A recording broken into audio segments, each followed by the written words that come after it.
আমিরে মুয়াবিয়া রাদিয়াল্লাহু তাআলা আনহুর বুদ্ধিমত্তার পরীক্ষা। রোমের বাদশাহ হিরাকাল মুয়াবিয়া বিন আবু সুফিয়ান রাদিয়াল্লাহু তাআলা আনহুকে কতগুলো প্রশ্ন লিখে পাঠালেন এবং বললেন, আপনি এসবের উত্তর দিন। 1.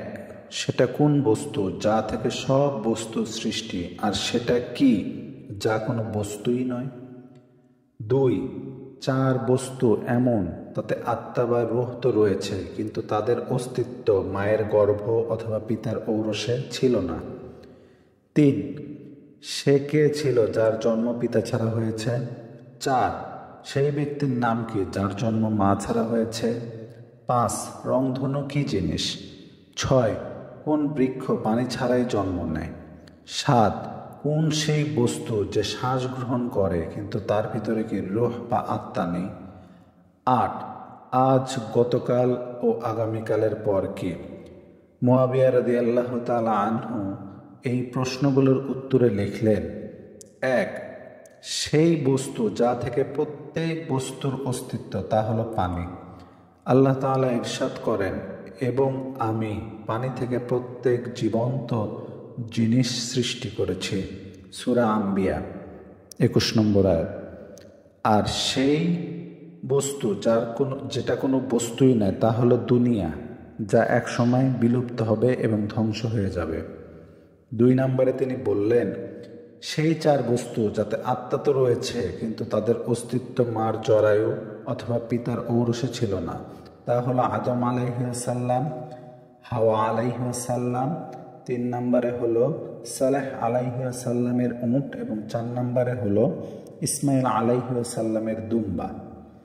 3 নং প্রশ্নের উত্তরে তিনি বললেন, যার জন্ম পিতা ব্যতীত হয়েছে তিনি হলেন ঈসা মাসীহ আলাইহিসসালাম।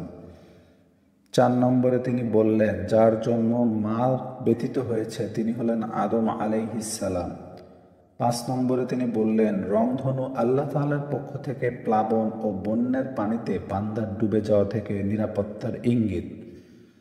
6 নম্বরে তিনি বললেন, পানি ব্যতীত সেই বৃক্ষের জন্ম, তা হচ্ছে লাউ গাছ। আল্লাহ সুবহানাহু ওয়া তাআলা ইউনূস আলাইহিসসালাম সাগর থেকে উঠে আসার স্থানে সেটিকে জন্মিয়েছিলেন।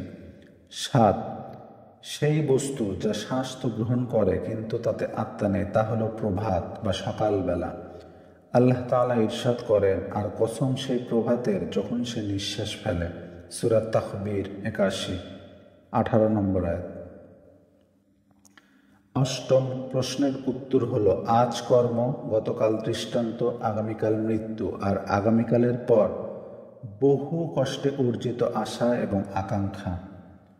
কুরআনুল কারীমে আল্লাহ তাআলা ইরশাদ করেন, আমি তার উপর এক লতা বিশিষ্ট বৃক্ষ উদ্গত করলাম। সূরা সফফাত আয়াত 146। প্রত্যেক লতা বিশিষ্ট বৃক্ষকে বলা হয় যা উপরের দিকে উঠে দাঁড়াতে পারে না, যেমন লাউ, কুমড়া ইত্যাদি।